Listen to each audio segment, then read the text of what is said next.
Kerala Vasthralayam, Pattambi road, Kunnamkulam. Guruvayur road near royal hospital, Kunnamkulam.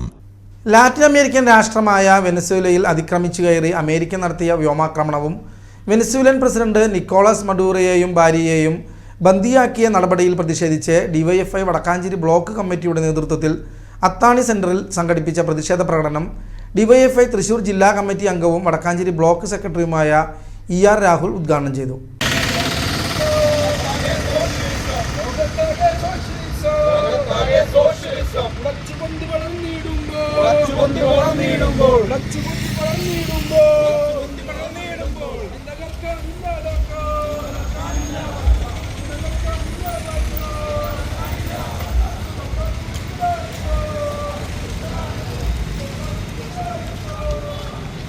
DYFI block committee അംഗം Aneesh PC അധ്യക്ഷത വഹിച്ചു. CPIM Athani local secretary KR Udayan, DYFI block committee അംഗങ്ങളായ Amal Ram, DYFI അത്താണി മേഖലാ president നിരൻദാസ്, DYFI അത്താണി മേഖലാ treasurer Mithun S. Kumar, DYFI block committee അംഗം MR Ananthu എന്നിവർ പങ്കെടുത്തു.